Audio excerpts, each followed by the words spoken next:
Hello friends, कैसे हैं आप सब। तो डियर, आज की क्लास में हम लोग डिस्कस करने वाले हैं आपका सीटेट का एक नया टॉपिक डिस्कस करेंगे, और जो कि सीटेट के पॉइंट ऑफ व्यू से बहुत ही इंपॉर्टेंट है, और जहाँ से दो तरीके से यहाँ से क्वेश्चन हमें देखने को मिलता है दो टॉपिक से।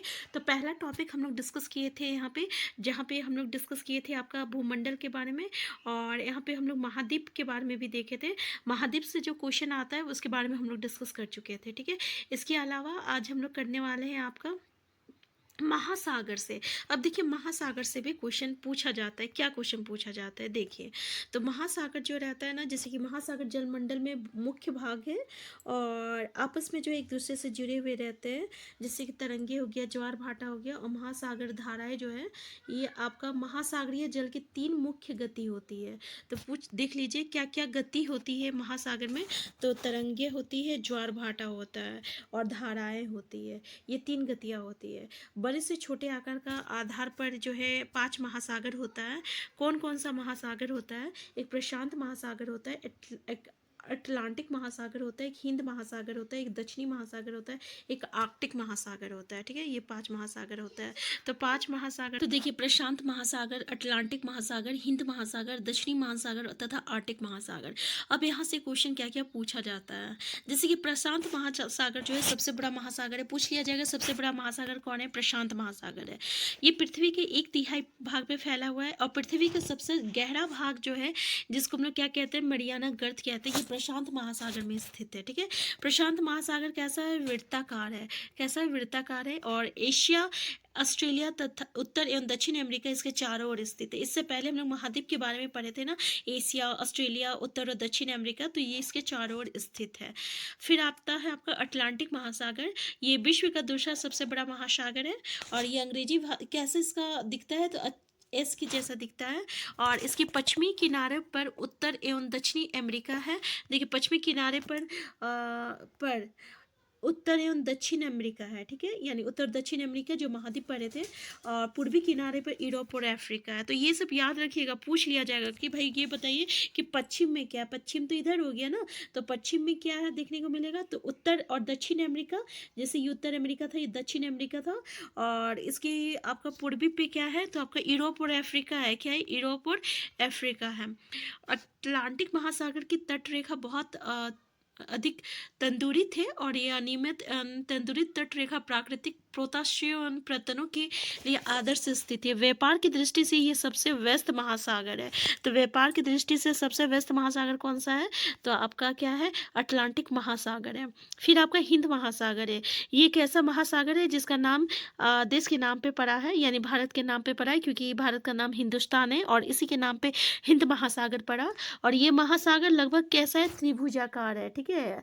और इसके उत्तर में क्या है? उत्तर में आपका एशिया है। पश्चिम में क्या है? पश्चिम में अफ्रीका है। पूरब में क्या है? ऑस्ट्रेलिया है। तो इस तरीके से त्रिभुजाकार हो गया इस तरीके से। तो इसके आपका उत्तर में जो है आपका एशिया है, और इसके पश्चिम में अफ्रीका है, इसके पूर्व में ऑस्ट्रेलिया है। फिर आपको दक्षिण महासागर आता है। ये आपका अंटार्कटिका महाद्वीप के चारों ओर से घेरता है, और अंटार्कटिका महाद्वीप से उत्तर की ओर 60 डिग्री दक्षिणी अक्षांश तक फैला हुआ है। कितना? 60 डिग्री 60 डिग्री दक्षिणी अक्षांश तक फैला हुआ है। फिर आपका आर्कटिक महासागर है, जो कि उत्तर ध्रुव वृत्त में स्थित है, और ये उत्तर ध्रुव वृत्त के चारों ओर फैला है। ये प्रशांत महासागर से छिछली जल वाले एक संकरे भाग से जुड़ा है, जिसे बेरिंग जल संधि के नाम से जाना जाता है। तो देखिए, बेरिंग जल संधि से क्वेश्चन पूछा जाता है। ये प्रशांत महासागर से, ठीक है। आर्कटिक महासागर जो है उत्तर ध्रुव में स्थित है, तथा ये उत्तर ध्रुव के चारों ओर फैला हुआ है, और ये प्रशांत महासागर से छिछली जल वाले एक संकरे भाग से, यानी आर्कटिक महासागर जो है प्रशांत महासागर से किससे जुड़ा हुआ है? बेरिंग जल संधि से जुड़ा हुआ है। ये उत्तर अमेरिका के उत्तरी तट तथा यूरेशिया से घिरा हुआ है, ठीक है। ये देख सकते हैं, उत्तर अमेरिका के उत्तरी तटों तथा यूरेशिया से घिरा हुआ है। तो ये पांचों जो है हमारा महासागर, इसके बारे में थोड़ा सा देख लीजिएगा। इसके अलावा यहाँ पे जैसे कि वायुमंडल, इससे पहले वाला चैप्टर में हम लोग देखे थे वायुमंडल, जहाँ से ये तो बहुत ही इंपॉर्टेंट टॉपिक है। ये जो है सीटेट का एफटी है, जो कि हम लोग कर चुके हैं, लेकिन हम लोग फिर से जो है अभी रिविजन करने वाले हैं। तो ये आपका सीटेट का एफटी टॉपिक है। इसमें से एक क्वेश्चन या दो क्वेश्चन हर एक एग्जाम में बनता है, ठीक है। तो जैसे कि वायुमंडल, तो आपको पता है कि गैस की जो परतें जो चारों ओर घिरी हुई रहती है उसको वायुमंडल कहते हैं। तो इसमें क्या है कि वायुमंडल जो है 1600 किलोमीटर की ऊंचाई तक फैला हुआ है और इसकी 5 परत होती है।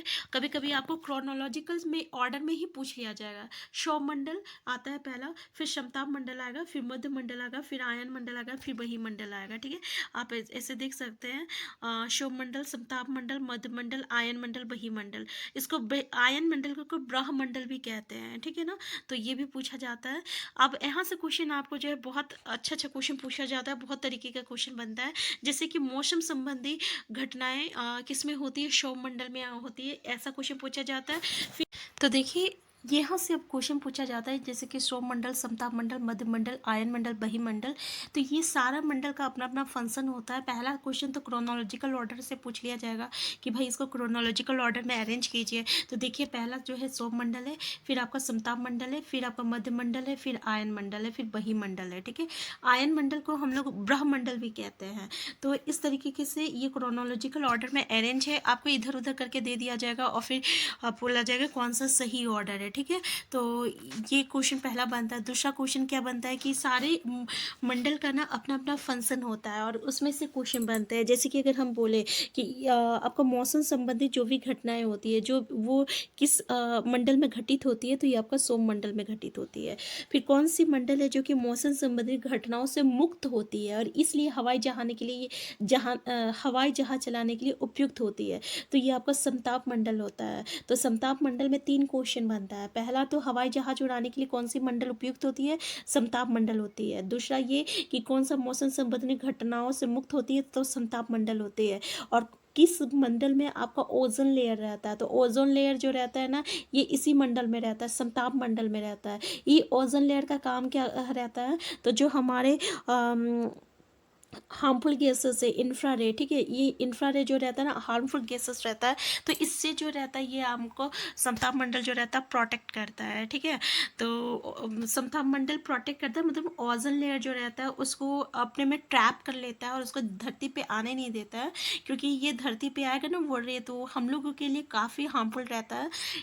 जितने भी जीव जंतु है, पेड़ पौधे हैं, उसके लिए बहुत ही हार्मफुल रहता है।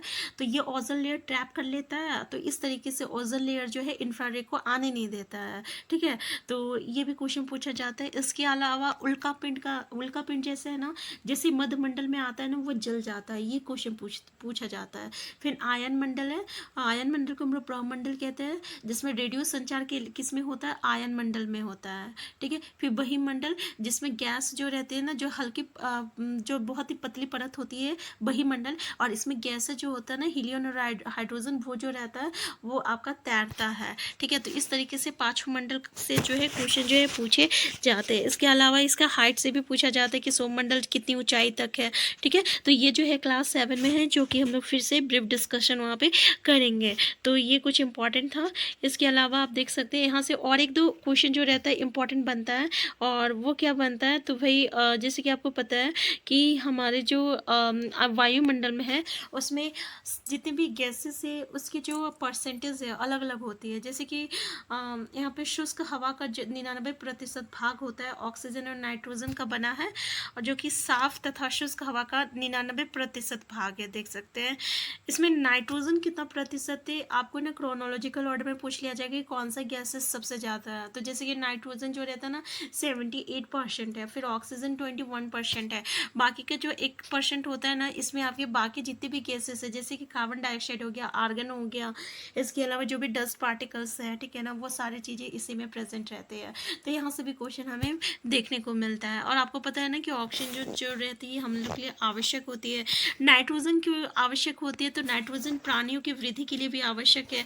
आपको ये भी पता हो, अगर आप पढ़े होंगे तो आप जानते होंगे कि हमारी जो पेड़ पौधे होते हैं ना, उन्हें भी नाइट्रोजन की ज़रूरत होती है, और क्योंकि ये नाइट्रोजन को क्या करता है, कंज्यूम करता है, और इससे जो आपकी जो मिट्टी होती है ना ये उपजाऊ होती है, ठीक है। ये हम लोग क्लास में क्लास 7 में हम लोग पढ़ेंगे नाइट्रोजन के बारे में, जिसमें हम लोग देखेंगे कि जो आपका दलहन वाले जो पेड़ पौधे होते हैं ना उसमें एक तरह का बैक्टीरिया पाया जाता है रिजोबियम, और ये जो रिजोबियम जो रहता है ना ये नाइट्रोजन को आपको कंज्यूम करता है और इसको कन्वर्ट कर देता है आपको नाइट्रेट और नाइट्राइट में, ठीक है ना। तो यहाँ से ये आप नाइट्रेट और नाइट्राइट में कन्वर्ट करता है और इसको जो है प्लांट तो जो रहता है कंज्यूम करता है। तो इस तरीके से कि वहाँ की जो मिट्टी होती है ना वो फर्टाइल हो जाती है। तो यहाँ से ये भी क्वेश्चन जो है पूछा जाता है। क्वेश्चन इस तरीके का पूछा जाता है कि क्या पेड़ पौधे जो है डायरेक्टली नाइट्रोजन को कंज्यूम करेगा, तो नहीं, वो डायरेक्टली कंज्यूम नहीं करता है, ठीक है ना, पेड़ पौधे। तो ये भी याद रखिएगा। इसके अलावा देखिए यहाँ पे क्या है, ऊंचाई के साथ वायुमंडल के घनत्व में भिन्नता आती है, ठीक है। ये भी सीटेट में क्वेश्चन पूछा गया है। हम लोग प्रीवियस ईयर कुछ जब क्वेश्चन देखे हैं तो उसमें पूछा गया है कि ऊंचाई के साथ क्या वायुमंडल की घनत्व जो होती है बढ़ती है या घटती है। तो आप बताइए घनत्व क्या हुई, जैसे कि ये बोलता है वायुमंडल जो होती है गैसेस की परत होती है, ठीक है। तो इस तरीके से ये लेयर बना रहा है। तो जैसे ही जितनी ऊंचाई में जाते हैं ना तो उसका लेयर तो कम होता जाएगा ना। जब लेयर का कम होगा तो उसका घनत्व जो रहती है वो कम होती जाती है, और जितनी ही नीचे आप धरती की ओर आइएगा उसका घनत्व जो रहता है वो बढ़ता है। तो ऐसा यहाँ पे क्वेश्चन पूछा जाता है। इसके अलावा यहाँ से स्टेटमेंट बेस्ड क्वेश्चन पूछा गया। पहला स्टेटमेंट ये बना है। दूसरा स्टेटमेंट ये है कि घनत्व जो है समुद्री तल पर सबसे अधिक होता है, तथा जैसे जैसे हम ऊपर की ओर जाते हैं तेजी के साथ घटता जाता है। तो देखिए समुद्री तल पर क्यों रहता है भाई, तो ये समझने वाली बात है कि ये समुद्र है, ठीक है ना। यहाँ पे ये पानी का लेयर है, ठीक है, पानी का लेयर है। तो आप जितना ही नीचे जमीन पे आओगे यानी समुद्र के तल पे आओगे तो उसका घनत्व तो बढ़ता ही रहेगा ना, उसका घनत्व तो बढ़ता जाएगा। जैसे जैसे आप ऊपर जाएंगे ऊपर की ओर जाइएगा उसका घनत्व जो रहती है ना घटती रहती है, क्योंकि यहाँ पे एक के बाद एक लेयर है, एक के बाद एक लेयर है, एक के बाद एक लेयर है। तो जो नीचे रहेगा उसमें तो सबसे ज़्यादा प्रेशर लगेगा ना। तो घनत्व किसको कहते हैं, प्रेशर को कहते हैं ना। तो जितना ज़्यादा नीचे रहेगा उतना ही ज़्यादा घनत्व जो रहती है बढ़ती है, ठीक है। तो यहाँ से हमें क्वेश्चन जो है देखने को मिलता है, ठीक है। तो यहाँ पे क्या है कि क्या आप जानते हैं कि पहाड़ों पर पर्वतारोहियों को हवा के घनत्व में कमी होने के कारण सांस लेने में कठिनाई होती है। ऊंचाई पर सांस लेने के लिए उन्हें अपनी सांस ऑक्सीजन, तो ये तो आप जानते होंगे कि जो पर्वतारोही होते हैं जो पर्वत पे चलते हैं उससे ऑक्सीजन लेके जाना रहता है। क्योंकि क्या होता है ना कि जैसे जैसे ऊपर जाते हैं ना तो वहाँ पे जो आपका वायु की जो घनत्व होती है वो कम होती जाती है, इसलिए उन्हें ऑक्सीजन की कमी महसूस होती है, ठीक है। यहाँ पे आप देख सकते हैं क्या बोल रहा है, जैसे जैसे हम ऊपर की और जाते तापमान भी घटता है। देखिए तापमान भी घटता है। डायरेक्ट यहाँ पे स्टेटमेंट बेस्ड क्वेश्चन पूछा गया है। वायुमंडल पृथ्वी पर दबाव डालता है, ये एक स्थान से दूसरे स्थान पर अलग अलग होता है। कुछ क्षेत्रों में हमें अधिक दाब महसूस होता है और जबकि कुछ क्षेत्रों में हमें कम होती है। वायु उच्च दाब से निम्न दाब की ओर बहती है। गतिशील वायु को पवन कहा जाता है। देखिए वायु उच्च दाब से निम्न दाब की ओर बहती है, मतलब क्या हुआ, इसका मतलब क्या हुआ कि उच्च दाब से निम्न दाब की ओर जो है बहती है, ठीक है। तो वायु किस ओर बढ़ती है, उच्च दाब से निम्न दाब की ओर बहती है, ठीक है। जहाँ पे हाई प्रेशर रहेगा उससे जो है वो कम की ओर जाता है। नेक्स्ट जो है ये आपका जीवमंडल। तो जीवमंडल तो जानते हैं जीवमंडल क्या होता है। तो पे जहाँ पे स्थल जल और हवा की जो सीमित भाग होती है उसी को हम लोग जीवमंडल कहते हैं। और यहाँ पे जो है बैक्टीरिया से लेकर हर एक जितने भी बड़े स्तनधारी जीव जंतु होती है ना यहाँ पे सभी चीज़ पाया जाता है, ठीक है। यहाँ पे जीवमंडल के प्राणियों को मुख्यतः दो भागों जंतु जगत और पादप जगत, जैसे पेड़ पौधे और जंतु, ठीक है।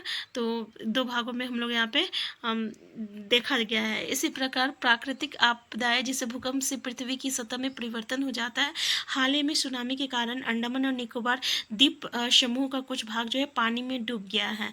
झीलों तथा नदियों में दूषित पदार्थों के प्रवाहित होने से उनका जल जो है मानव के इस्तेमाल के में लायक नहीं रह जाता है और ये जल जो है दूसरे जीवों को भी नुकसान पहुंचाता है, ठीक है।